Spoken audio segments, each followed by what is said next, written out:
And now, this is the subject that we're talking about today, happiness, and it being a bit of a unicorn, or not, as the case may be. Depends on whether or not you know what makes you happy. And if knowing what makes you happy, you actually go out and get yourself some. Or whether or not it's actually a will-o'-the-wisp. So here we are, and we have someone new today. So I'm going to let Tanys introduce herself. Thank you. I'm honored to be here today. My name is Tanys Coughlan, and I am from Ottawa, Ontario, Canada. I am founder of Twila Lifestyle Community and the Twila Lifestyle Academy. And I am a Reiki master, crystal master, Celtic shamanic high priestess, and also an HR consultant. So I wear a number of hats. So I'm really excited to be here today, and thank you. Honored to be asked. Sort of HR consultant, that's kind of going into the dark side, isn't it? It depends on the angle of HR. I do a lot of like training and development, so it's kind of down my alley. So welcome. Let's hope we have a good one for you tonight, and you'll come again. Tony. Thank you, Leslie, and welcome to Tanys as well for coming along. My name is Tony Coughlan. My company name Changing Mind Limited. I'm a growth mindset coach. I'm a coach and hypnotherapist. Basically, I help people to get out of a rut and get towards freedom. Freedom to choose whatever it is that they want, which is perfect for the topic tonight. It could be happiness that they want to choose. So that's me. Thank you. Willie. Hi there, I'm Willie Nicol, the cop turned coach. I was a police officer for 31 years. Cut a long story short, I discovered coaching about 5 years ago, and I've been coaching now for 4 years. So I'm WillieNicolCoaching.com. And I help people who generally want to become a better version of who they are now, get rid of their stress, anxiety, and worry, and build up their confidence, motivation, and self-assurance. I keep that process going because I believe that to be a continuing process. So anyone who wants to become a better version of who they are now, and I'm still doing it, that's who I help. Thank you. Angela. Hi, I'm Angela from Inner Pathways, and I'm a health kinesiologist and a coach. And I work with people to help them get back to being the person they were designed to be. And they might have just forgotten along the way what makes them tick and how they get to be happy and live a fulfilled life. And I'm Leslie Marsh. What do I do apart from confuse people a lot, it seems? Go into wormholes, down rabbit holes. I think possibly I'm a reincarnation of Alice to a certain extent. But also what I do is holistic coaching and consultancy.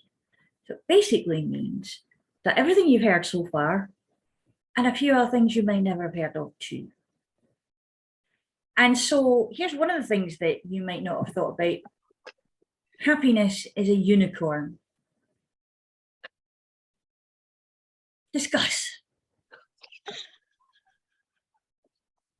So I was expecting some theory that you were going to come up with there, Leslie. Well, you see, I don't like to always go where you expect me to go, because basically we're talking unicorns and they never do what you expect them to do. Well, they're magical. Exactly. They're a national animal as well, aren't they? Yes, because Scotland's a magic place. So is being happy magical? Personally, I think it probably is. I think that it is a bit of a will-o'-the-wisp, and it's an emotion and a state of being that is not constant. And I believe actually that for a long time now, we have been mistaking happiness for instant gratification. And that's where we've been going wrong, because instant gratification comes from comparisons and looking at what someone else has got that we haven't got, and then thinking, I can't be happy unless I get that. So we're telling ourselves all the time, I can't be happy. So what we need to do is we need to believe in the aspect of happiness, and that's what makes it a unicorn, because when you believe in them, things happen. What do you reckon, Angela? I think the first thing we need to do is actually work out what it means to be happy, because I think it's different for everybody. And I think that's a big challenge, that a lot of people don't really understand what it means for them to be happy. And I've been my book club book at the moment. There's a section on it about happiness, and it says this pursuit for happiness is that when we find something that makes us happy, we don't have to then work at it. We then just are happy once we've found that magical thing that makes us happy. But again, what does it mean? And I think it is that point that everything is different for everybody. So what makes me happy and what triggers those happy feelings, probably not going to be the same for you, or maybe for anyone else. Well, it is subjective. It definitely is subjective because we are all different people. And I was reading an article today. Isn't it funny how the universe throws these things at you when you're doing this stuff? And it was about the perfect age to be happy. As far as some people are concerned, the age of between 29 and 34 is when we are at our happiest. And I was having a think about that, and I was thinking to myself, well, I wasn't exactly ecstatic when I was 29. I wasn't even ecstatic when I was 30 or up to 34. So, maybe not. But it's also got to do with the fact that I think that there's goal setting that happens all the way from teenage years up towards that time. And it's around about that time that many people have achieved or are really almost knocking on the door of their goals and their aspirations and don't realise perhaps that there's another door after that one. What do you think, Willie? Well, you could say that happiness, if you like, is a construct. It's just a concept. I would argue that it's not something you can walk into a supermarket and buy a jar of. Well, that would be nice. It would be nice, yes. Yeah, a lot of people think it's in a Ferrari. I started off my coaching business by calling it contentment coaching because I like the idea of contentment. But again, you can't buy a jar of it. But I firmly believe you sure as hell know when you don't have it. So that absence of contentment and happiness is quite glaringly obvious. But as human beings, we have a choice. We always have a choice. We can choose to be happy, or we can choose to go the other way. Now, it's not something you can flick your fingers and switch, and there we are. I choose to be happy today. If you're having a crap day, that's going to be kind of difficult. So get rid of the crap day first and then say, what can I be happy about today? Well, when you get to my age, opening your eyes and getting out of bed is a big bonus. And the fact you can still stagger to the shower and whatnot. But happiness, I think it's tied in a lot with other things, like gratitude and accepting who you are and where you are, and not trying to, like the Serenity Prayer, trying to change things you can't change. And once you've reached that level of acceptance, it's very empowering. And that, I think, is at least one step towards happiness, is accepting what's going on, accepting who you are, what you can and can't change, and saying, I choose to be this way rather than not this way. So that's why when I wake up in the morning, I think, I'm going to have a happy day. If it turns out happy, good. If it doesn't turn quite so happy, one of these things. Yeah, so although in saying that you can't buy it in the supermarket, according to most of the really interesting films and TV programs, one particular is Sex and the City, you can buy it in a tub that's called ice cream. You can buy it in a bottle. That's what I was more thinking when she said the supermarket. Yeah, Those sound like grief relief to me. yeah. Is it an antidote to grief, or is it just the oral fixation that's going on? Yes. But it's also one of those things that you're right, Willie. You can't just be having a really bad day and suddenly decide to be happy. And I think we covered that with toxic positivity and that kind of But idea. can't you? Well, you can. I'm just getting there. Sorry. Honestly. God, Bennett. Anyway, so what you can do is you can set your radar for having a good day. And you can also, if you're having a really bad day, you can actually think about what it is that you can do that makes you feel content or happy. And for me, it's like, oh, okay, I'm writing this book. I'm not getting anywhere. There's like 3 other books trying to jam their way in here and I'm getting confused. So I'm going to go into my happy space, and that's in the garden. I was going to say, if you're having a bad day and you've got a storm cloud hanging over your head, if you go into your garden, that storm cloud's going to disappear, because that is your happy space, isn't it? And that's usually something good enough to lift your mood out of the doldrums. It might not take you to sparkling happiness and giddiness, but it's going to lift you up from where you were before. Yeah, just to be sure, you're talking about a metaphysical storm cloud, because I do garden in Scotland. So, you know, Tony, what would you say? I like just bits of what everybody said. I said, I've got a podcast called Breathing Free for Your Monkey Mind. It's a Buddhist term. Because they believe that we have all this chatter going on in the head all the time, too many thoughts, everything's going. But they've got a lovely way to me of looking at happiness, which actually fits in what all of you are saying. They believe there's 2 types of happiness. One is emotional happiness, one is timeless happiness. Emotional happiness is things that we chase all the time. So we want better status, we want better cars, we want a better job, we want better money. But that emotional status, all those things we chase, when you get there, you look for something else to chase, because you end up being basically an imposter syndrome. Feel like you get in a position, go, should I really be here? Or I'll compare it to someone else.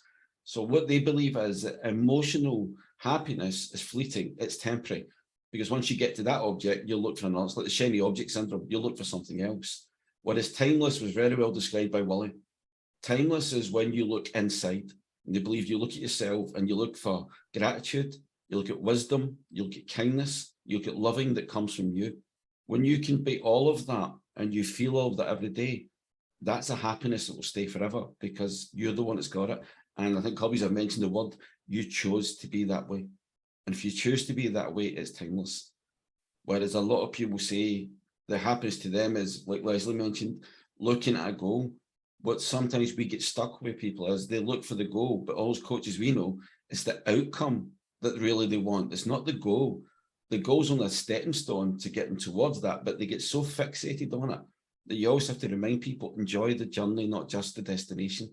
And that's where the happiness will come in. If they enjoy what they're doing, the happiness falls into place. What do you think, Tanys? Yeah, no, I totally agree. If you find that thing that is your purpose, that happiness will come, right? So, but the other question that it brings to mind, what is happiness in terms of how do we experience that as a being? What does it feel like? Because our emotions are actually, we experience them in the body, right? So is that the inner happiness that you were talking about versus the external kind of happiness? Do they feel different in the body, or are they very similar in the body? Because we really, when we embody our emotions, that's how we learn from emotion, of course, which is what we're here for.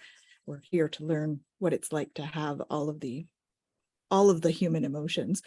So how does that feel for you guys in that, in your body when you're happy? You know, because I think everybody maybe has a different feeling. I think that's got a lot to do with what Willie was saying as well about choice, in that we can also choose the memories that we go back to. We can choose the nostalgia file that says, oh, this was when I was feeling happiness because I was with this person or doing this thing, or there was something going on, and it wasn't an acquisitive thing, it was perhaps an inquisitive thing, and it was something to do with the energy that was actually there at that fleeting moment. And it's that encapsulated memory of that feeling. And it's like pain in a way.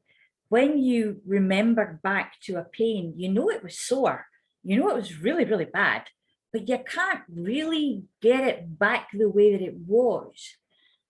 You know that it's painful, but your universal mind has said, yeah, rub that part out, because if you experience that again when you're just thinking it's really going to be in trouble, you're not going to be happy at all. So it's one of those things that we are amazingly good at looking back at things and choosing a state to be in when we do that. And occasionally it's good to do that when we are in company. I went out with the girls the other night there, and after about a few or 10 margaritas, it got really happy. But at the same time, it was a case of, it was quite sad because we were coming together only because we were usually apart. So we chose which aspect to look at. And, it, you know, I was thinking about things that made me happy, that instill that in me now. It's like when I hear Morecambe and Wise Bring Me Sunshine. Can't help but sing it, but that was my dad's favourite comedians.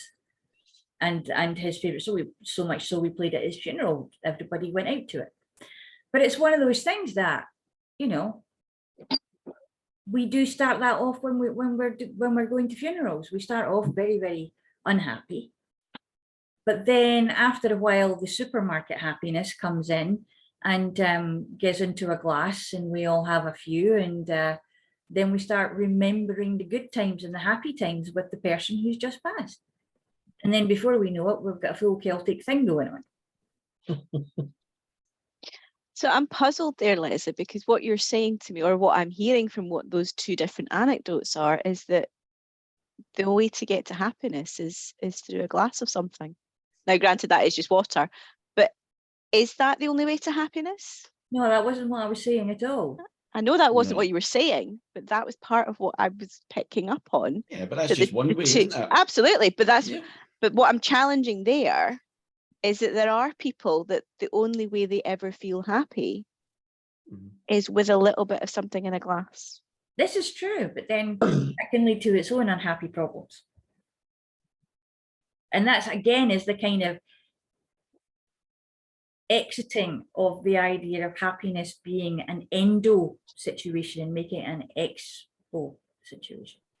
And understanding that, you know, happiness is not found at the bottom of a glass or the bottom of a bottle. Hangovers are. Yes. But at the same time, it's one of the things that for a long time, particularly when it came to smoking, I discovered that the hardest thing about giving up smoking was the social aspect, because when you were being happy and you were in a crowd and all the rest of it, it was just something that happened. After a while, it was such a habit, it became a natural thing to have a cigarette in one hand and a glass in the other. And a lot of people get stuck in that route. And I think a lot of people get stuck in that route with relationships as well, because they want to always be falling in love, not realizing that love is a long situation and it's ever evolving. And it will have times when it's the opposite entirely. And, you know, that makes some interesting situations as well. But it will actually, because you can go back and be nostalgic about the times that you were really happy. And then you can think about, well, maybe they're not so bad.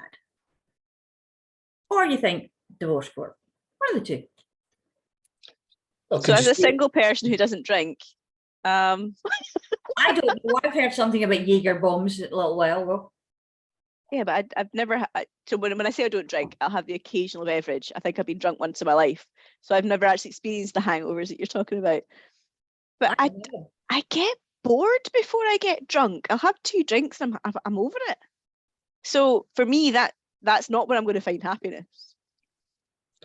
So happiness is really in the heart, right?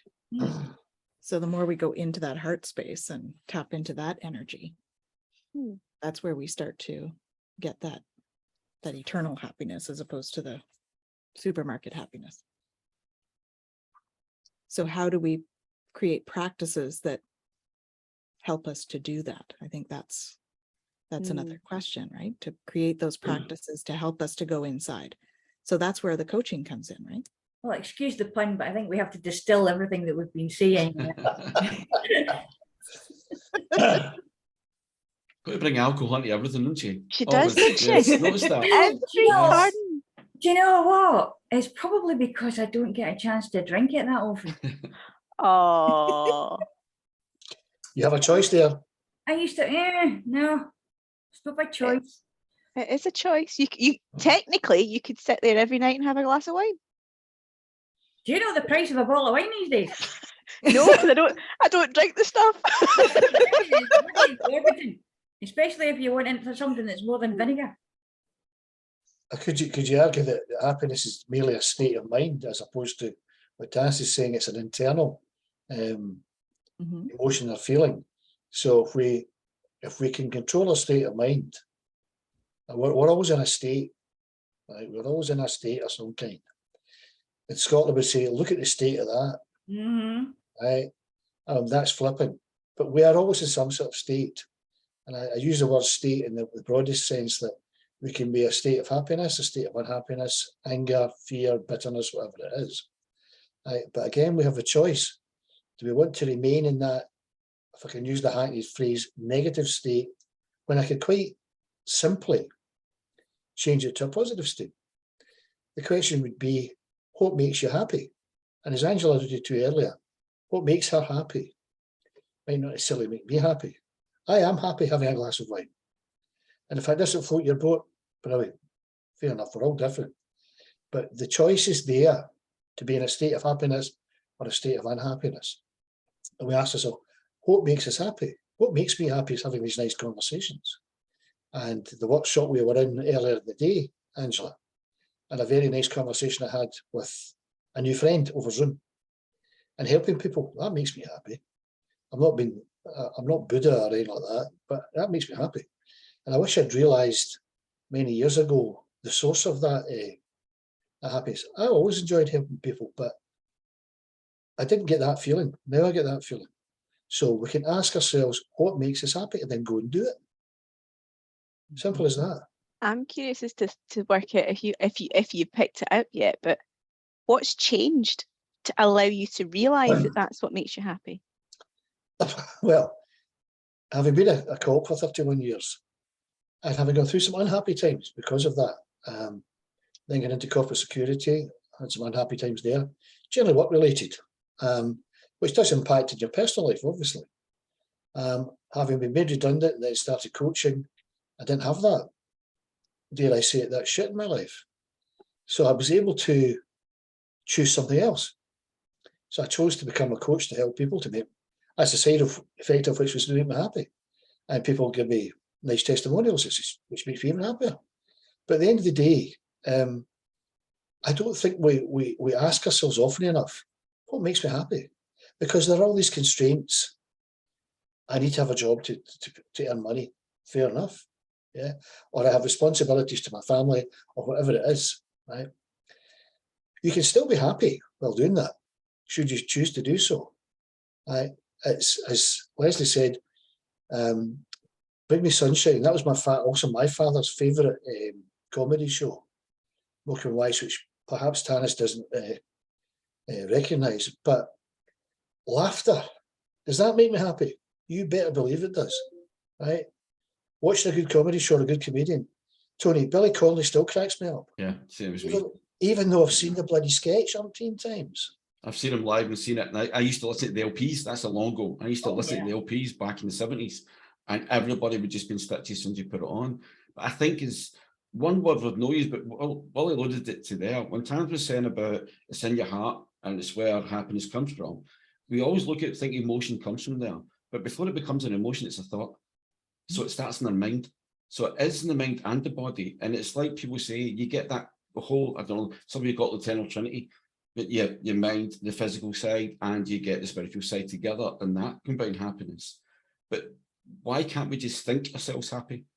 See, a lot of time people say that you're right, when you think that I'm going to be a bad day today, it's a Monday, people start getting that thought in their head, oh, Monday morning, like Willie's just talking about, I really can't bother with this job, I don't want to do this work, I don't want to go. That starts with a thought. We allow that thought to come to an emotion, to come to an action, and the action usually has an impact on our behaviour then. But why do people not just think themselves happy? And funny, you talk about comedians, and I'm sorry, Tanys, another one you probably wouldn't know, but you two were talking Morecambe and Wise, and I remember that. But I used to remember that as comedians walking away, singing a song as if happiness was taking them away. But there was another one called Ken Dodd, who used to sit on there with these stupid feather dusters and shout about happiness. And he was probably the funniest looking guy I'd seen just by the way he looked. You made you laugh just looking at him. But it was another thing as well, that comedians are some of the most unhappy people. You hear about them off what they're doing. But when they come on to a stage, they put a persona on. because they think I'm going to make all these people happy. I'm going to do this. So that thought changes what they're like in their own life and allows that to happen on a stage. So maybe just because the world's a stage, so why can't we all just get people to think they'll be happy? Well, it can happen that way, because when you think of how Buddhists use their state of mind and control their states of mind, that we can do, we just don't do. Again, back to choice, isn't it? We choose not to do it. And we choose not to do it. But also, we are very unaware, generally, about endorphins. We know what they are to a certain extent. They're feel-good factors kind of thing for the most part.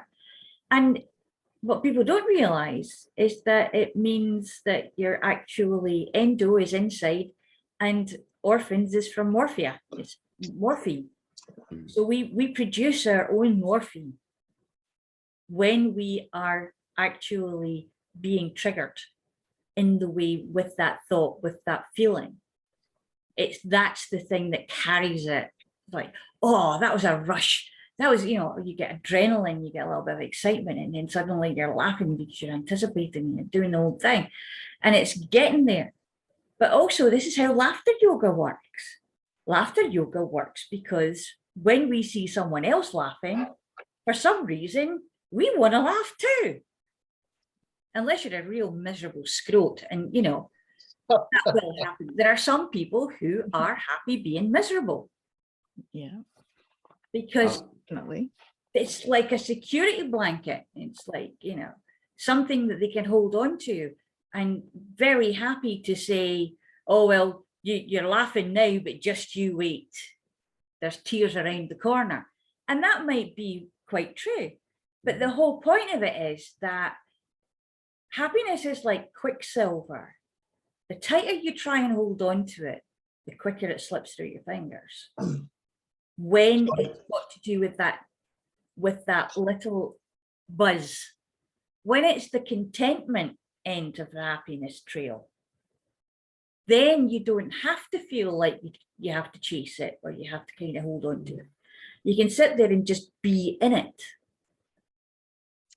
I was laughing there because back to Billy Connolly, you'll be laughing in the other side of your face. Yeah.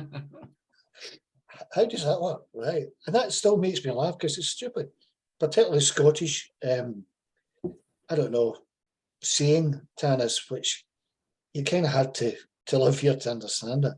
But again, go back to the state of mind thing. Tony's quite like, why can't we think ourselves happy or think ourselves out of a bad mood? I'd go back to, okay, I've been in a bad mood. How did that go? How did that end? Well, not very well. Why am I going to do it again? Yeah, well, not. And I'll try very hard not to. So you can go back to, when was I happy? What made me happy? Where was I? What was I doing? Oh, that's right. And you can kind of, as Leslie alluded to, you can kind of grab that sense again. So when things are going, you know, a wee bit crap, you think, you know, this too shall pass. This is not forever. And go back to that happy place. I do it when I'm at a dentist, actually. When the drill comes out, I have a happy place, a happy memory of a particular situation, a particular location, what was going on. And I try and zone out because I'm not enjoying what's going on. I'm not happy at the dentist, by the way. But I go to a happy place to kind of mitigate the unpleasantness of being at the dentist and listen to the noises. And I won't go into it any further. But it's within our capabilities, within our grasp. I just think a lot of people fail to realise it. Or, as you said, Leslie, they're too bloody miserable. It's got to do with control, hasn't it? It's got to do with control of the situation. And occasionally when you're in a bad mood, particularly, things are getting out of control. And it's like watching the horse gallop right the way down the field. And you're standing there with the bridle going, well, what the hell am I going to do with this night? Because there's no point in chasing after that. It runs faster than I do. Yeah. The other part of all of this is the vibrational frequencies, right? So we could talk about a vibration a little bit because happiness is a high vibration emotion. So, you know, we all vibrate between 63 and 75 megahertz. And when we have a negative thought, it actually brings it down by 12 megahertz. So when we have a positive thought, it brings it up by 10. So we got to have more positive thoughts than negative ones. But that is something that we can control, like you say, right? Making that decision to have a positive thought helps to raise the vibration, but it's also a chicken and egg thing. So when you keep your vibration high, it's much easier to flip that switch into happiness than it is if you're not there. And that it is a practice. And that's where mantras come in, right? When you're using mantras, you're having repeated happy thoughts, repeating that stuff so that you're creating those neural pathways in the brain. Because when we are constantly thinking negative thoughts, we've got that as the neural pathway, right? The brain pathway.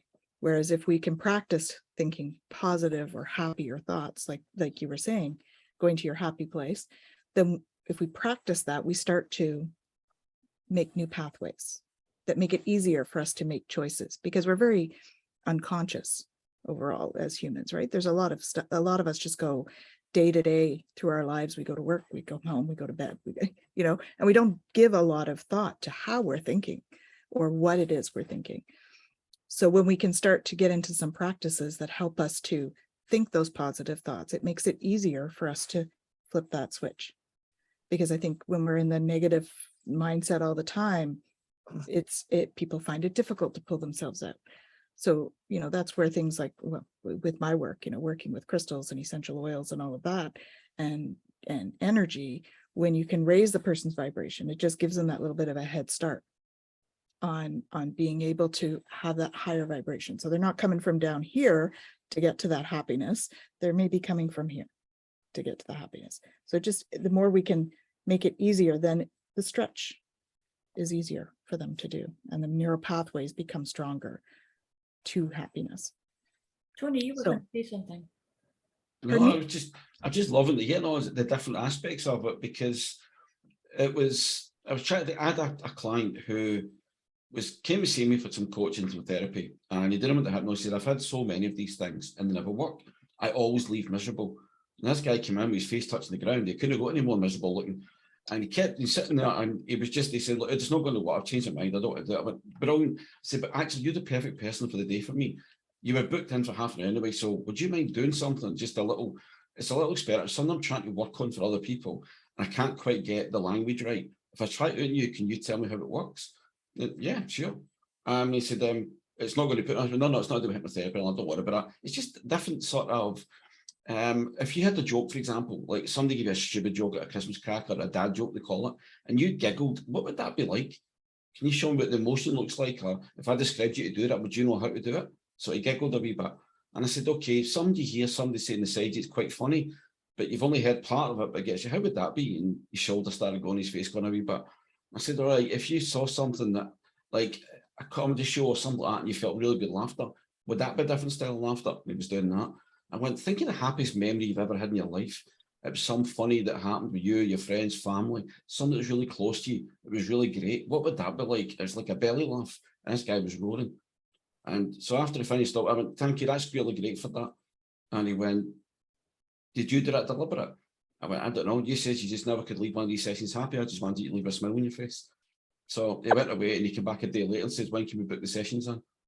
Because it wasn't how I told him. I didn't do it anyway. All I did was make him feel. So because the way you make him feel, that's the way they'll leave. He left, realised, and went, I've just been conned. Because he told me he couldn't be happy, he couldn't leave one of these things. So because we never talked about a session, we did something, but he did it for me. He was doing something to help me. And that was making him happy already. And then, because each stage of it is a different thought. So he was actually building up on each happier thought that he actually had, which he'd forgot about. Because people, when you don't, or when you choose not to be happy, suppress a lot of happy memories. When we release, like Tanys saying, that energy away, the negative energy, it's amazing how many of them come to the forefront. And people sit there, and that's when we think, they sit and smile, but they don't know why. And somebody's asking them, what are you smiling at, laughing at? I don't have a clue. But they just start laughing because something has just popped into their head. But because they've allowed that negative energy to go, it allows the freedom for that to suddenly happen. And that's how powerful it can be, and that emotions can be. But it was like that gentleman, I remember him when he came back to me, and it was just to look in his face, and he went, I cannot believe the way you did that. I went, but you did that. I didn't actually do anything. You chose how to do all of that because you thought you were helping someone else. So how many people are happier just for the fact that they can help someone else out rather than trying to make themselves happy first? That's a great stepping stone for people to take sometimes. They feel as though they're not being selfish if they're doing it for someone else. That more or less is the case, in that when we do something for someone else, it takes us out of our own stuff. Yeah, it takes away that negative energy. We're actually more concerned about their happiness, their way of being, their understanding of how life can be different. But what we're actually doing is we're taking ourselves and we're showing ourselves how it's done. Because while we're doing that, we have to be wearing that hat too. We have to be saying, look, this is how it works. I'm going to do this for you because that's going to make me feel really good when this works for you. So that actually says to them, oh, well, then in that case, I have to do something for you because you want to see me happy because that makes you happy. Then I'm going to be doing that. So everybody's happy. Yeah, it's like a bit of self-care, isn't it? Yeah. If you take your mind off of whatever your problems are for half an hour, that's half an hour you took that negative energy away from your own mind and your own body. So it's actually, I get on clients this all the time. I get me write this down after the first session. It's something they have to do over a week. It's every day they've got to do something for someone else. And I don't tell them why until they tell me why. At the end up, they realize what it is. Because for that short period of time, 15, 20 minutes, whatever it is, they're not thinking about the problem anymore. But when they come in, they always tell us, I can't get this out of my head. I can't get away from the start. I can't, Evans, I can't. But by doing it with someone else, they actually start to realize I can do it because I've stopped thinking about it at that moment while I'm helping them. So how did I just do that for myself? And you realise, like, by doing it to someone else, they're starting to learn the process themselves. This is how I sort myself out. Because you pick somebody who's probably the hardest person they can do it to make them feel good, and it really works for them. And this is where you understand where the emotional vampirism comes in. And where people who are really, really so identifying with the negativity that they cannot actually bring themselves to, they'll go and do something for someone, but they'll just do it at arm's length. And that's where there's a kind of abyss that we have to actually bridge. We have to find out how to bridge that, if that's what they want. Because sometimes it's not what they want. And there's So also somebody- the, sorry, go ahead. Just because Well, somebody we call mood hoover, that's a person like that draws the energy out of a room, and mood hoover sucks it in.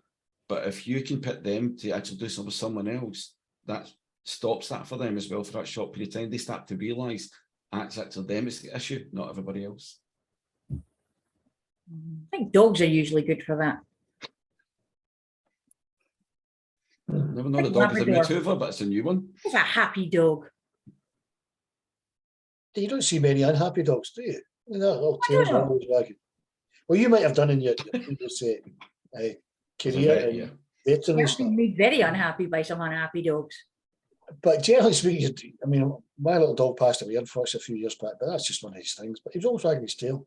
And then when you walk down the beach, where I'm fortunate to stay near the beach, people walk their dog and the dog's chasing a ball, wagging its tail, and I think, fine. I think it's almost like it can be like a wind-up toy, right? You can kind of turn the handle a bit quicker and get that vibrational energy up. So helping somebody else is one way of doing that. You say to someone, how are you today? I'm feeling a bit low. When they're at the bottom end of Tanys scale, forget what it was, 63 megahertz, whatever it was, right? Is that right? Okay. Now, we're not suggesting you get high.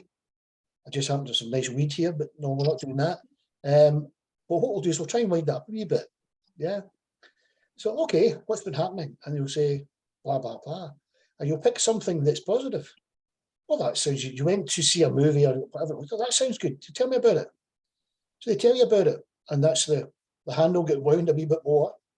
And hopefully by that simple experience, that by the time you finish the conversation, that lowness, if you like, has kind of risen a bit. And I've done it with people and they'll say, great to meet you, Willie. I'm glad about it. Yeah, it was great. I said, yeah, it was great. And people have done it to me when I've not been feeling particularly great. And that exchange of energy, as Leslie said, you can have energy vampires, the mood hoovers. Mhm. After that 10-minute conversation, like, oh, dear. Or you can have the higher energy people when you've had a nice conversation and you walk away both elevated, if you like, because we have chosen to act in a positive manner, a higher vibrational level or whatever.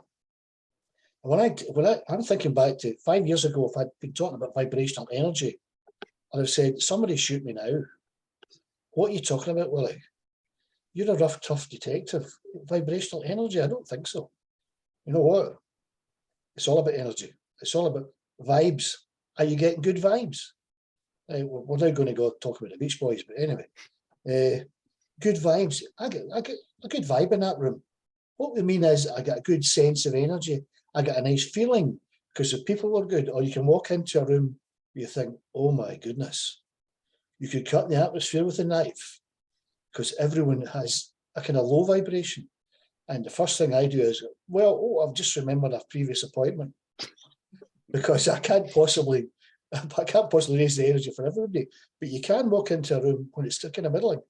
And me being me, right, I just make a fool of myself, crack a few jokes, and then see if I can kind of start the handle going.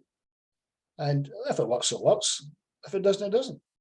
Let's So do the Beach Boys again, because good vibrations, music particularly, is a really good way of changing the vibe for someone, particularly because of the nostalgia aspect as well, as long as you don't hit one that makes them feel sad.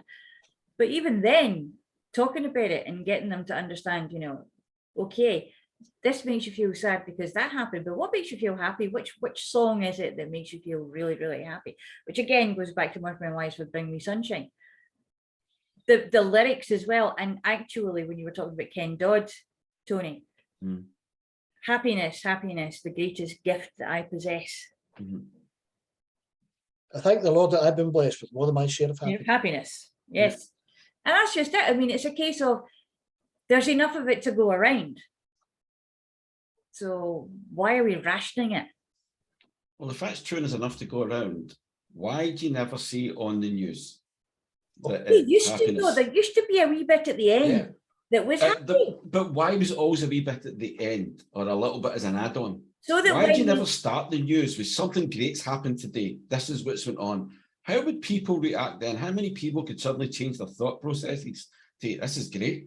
They put it on, it's doom, gloom, money, this is going to happen to you, death. Everybody's dying, right? Look at that one earlier. We were talking about somebody will even leave the house after 2 years, still won't go out, won't go to the back door. This is because of everything that the media has put out. But what if the media have got that much power to cause all this worry and concern? What could they do if they decided to turn it around its head? What we're going to do today is bring all these lovely people that's in this room here and put them on and bring them out, do something different each other to make people happy. How would that be for everybody putting the news on and see that happening? I think that's what Lorraine's for at the end of Good Morning Britain. Yeah, because I don't watch that, so I don't really know what that is. But it's one thing with me. I get up in the morning, my wife gets up and she put the news on. I go up, if I'm up first, the TV doesn't go on. I'll sit because I will not put it on to listen to something like that in the morning. And even the sport, depending on my team's done, I don't put it on either just in case it's not a good result. So I don't bother with that either. But if for me, I'd look something that makes me happy and do it because I choose to start the day that way because that gets me going. I have a wee routine thing that I'll do each morning when I get up, what I do to make me happier before I start. Like exactly like Tanys said, but get my energy up, get my levels up because I need to be there for my clients. If I've not got that up and I'm the one that turns up as a mood hoover, how's the client going to be? So I need to have that every day. So I've got to find those happy thoughts for me. And I'm like, well, I've got a wee happy place. If I get stuck in my head, I've got a little place I can go to anytime. And I try and instill it in clients. When I loved Willie's analogy there about the dentist, using that before you go in. I get them to even use it in sessions. If the session becomes difficult for them, just take a few seconds, go into that happy place, sit until you feel ready, then step back out, and then we'll carry on.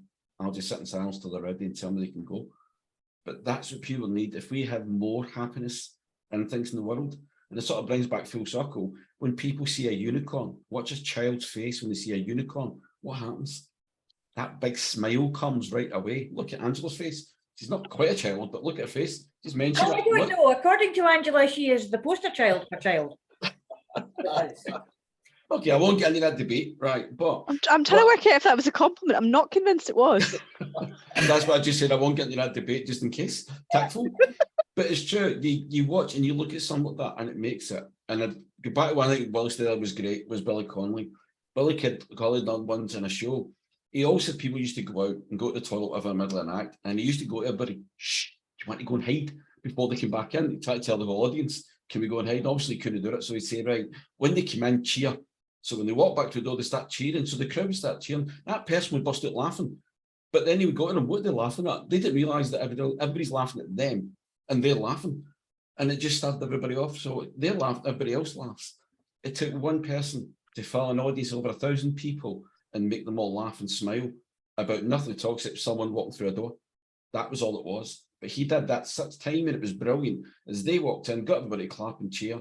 They thought they were clapping to something Billy was doing on stage, but he didn't realise it was them were actually the butt of the joke. But that's how simple it was to make 1,000 people smile. One thing, opening a door and you made some 1,000 people smile. Imagine if you could do that on anything, with a newspaper, with TV, with radio, with anything in a morning. What would the world be like if we all could wake up and see that happy thing every morning before we start? Watch pigeons having a bath. Okay, how did we get from the media to pigeons having a bath? First thing in the morning, go outside, feed the birds, watch the pigeons having a bath. It is hilarious. And it's better than watching the telly. It's Do you better use a than... wee loaf on things like that to get to the back, make sure the feathers are all right? No, they do that for each other. Oh, no, that's even better than I need to And watch these ones. actually, Community. they're the only birds I know that actually soak. Honestly, you talk about mood hoovers, these guys soak everything up out of that dish like nothing on earth. And you finally understand where the word henpecking comes from. Right, so can you film that tomorrow morning, send it to us, and we'll put it out to everybody we know and You see know how what, many people Tony? smile It's on my watching feed it. quite regularly because I always film it in the morning and put it out there. And I also do a voiceover. Oh, That should be quite fun hearing the voiceover then. I quite like the sound of that. I like that. Watch this space. You might upload that as episode 28 and a half. That will do me fine if it gets people smiling. What else is it? That's a great idea. you're So quite it's right. like the butterfly effect, right? Like Wayne Yeah. Dyer said, Mhm. one high vibration person can affect the vibration of 25,000 people. Mhm. So like, you know, one person goes out and smiles at somebody. That person goes to the office. They might be somebody's boss. They have a better day. The whole team has a better day. They go out, they go home after work. They've had a good day. They spread that to their families. They have evening activities. Mhm. All of them have had a better supper together or whatever. And then they go and spread that happiness to all of their people at their That's what's great about activities. Canada. Try that in London and everybody looks at you like you're mad. That's why we don't live in London, Leslie. If you go and do that in Glasgow, people will smile back. I know. So we'll maybe stay in Scotland, shall we? Yes, just a bit, yes. Don't tell anybody though, because they'll all start coming here. It's the ripple effect. Right? It's a pebble dropped in the Yes. pond. Mhm. Right? So if you brighten someone else's day up, as Tana said, maybe they'll go and brighten someone else's day up, and so on and so on and so forth. And the butterfly thing is brilliant because I remember an analogy where happiness, as you said, it's fleeting, Leslie. It's like quicksilver. And they say, let's say happiness is a butterfly, and you're sitting in your garden, it's a sunny day, and you think that butterfly represents happiness. You chase it all over the garden, and you don't catch it. So you sit down, calm yourself down, maybe close your eyes, and for all you know, the butterfly will land up sitting in your hand. Because chasing the ephemeral, if you like, or chasing the unattainable, is futile. But if you're in the right frame of mind and you think, oh, maybe it'll come to me, and very often it does. Mhm. If you think that way, that is. Again, come back to your thought. Isn't it? But So, got to be challenged for everybody then. Wally made a good one a minute ago. When you walk in a room and everybody's got a low and negative energy, you make an excuse and you walk out. What about no trying that next time? Sit down next to them all. Sit next to one of them. Get your phone or get a newspaper, anything at all. Look as though you're reading something and just start laughing. Doesn't matter what it is, just start laughing and keep laughing. Get louder and louder. That person will start and the one next to them start or across or whatever. And they'll all start. None of them have a clue what they're laughing at, but they'll all start because one person's done it, and then get up and leave. Go to your other appointment. You've done your job. You've made all them smile. You walk out, then they'll go and make everybody else happy. There you go. There's your ripple effect, but it's a little bit that works. Do that. Sit there with them and do that, and watch the one next to you, because the energy for your body starts moving, starts affecting them as well in that chair. So they'll start, and then they'll start looking at you, trying to forget what you're laughing at, and they'll start laughing, and it just keeps going. It's like a domino effect. But it's amazing how that room, suddenly that negative energy is turned around by something so simple. And yet it's probably nothing, it's just a thought in your mind that's keeping you laughing so that you can get the rest of them doing it. That happens as well when you stand out in the middle of the street and go, oh, look at that. And everybody else turns and does And the same everybody thing. else is going, what? Oh, look at this. What? Yes. Well, did you say laughter's infectious? There's, Yeah. I seem to remember that there's a skit with Laurel and Hardy, right? And the two of them are just laughing, and there's no word said, and they're kind of looking at a bunch of people and they just point and they're just in knots. And I defy anyone not to start laughing when you see that wee clip, because they were very funny anyway. It's infectious laughter, and I think also like raising your vibrational level to help other people, that becomes infectious as well. Yeah. And if you have that capability, or if you can be bothered, if you still have enough energy, why not? Stick David Bowie's Laughing Gnome on. The Laughing Policeman. Laughing Policeman, yes, I love that. That just folds me up. I just love that. But David Bowie and the Laughing Gnome as well, that's interesting. Anyway, we've got away from the unicorn, but they're all unicorns. That's what I was going to say. Unicorn's a magical word, a magical beast. So why can't your unicorn be whatever you want it to be? Does it have to be that beast? It can be music, it can be comedy, it can be thoughts, it can be family, it can be anything. Your unicorn is what we started with. Is it magical? Remember, Tanys asked that. Is it magical happiness then? Then maybe that's just gone full circle with us, because the unicorn is a sign of happiness for people, but it's just a sign. So everybody's different. Angela mentioned earlier about everybody's interpretation of happiness is different. So everybody's unicorn will be different as well. Yeah, it's the one thing. Unicorn, one thing. And that's all you need, just the one thing. And with that one thing, I'm going to go off and I'm going to sign off and go and find my own unicorn. Although I did spend all my afternoon in the garden, so I was quite happily in there doing my thing. And half the garden is now missing in action because I've weeded it all, which was really, really good. And it makes me very happy to look out on that because I can actually see what I've done. Now that's more contentment, but it still makes me happy to think that I can go out tomorrow and do that again, because the unicorn that is the sunshine is going to come out then too.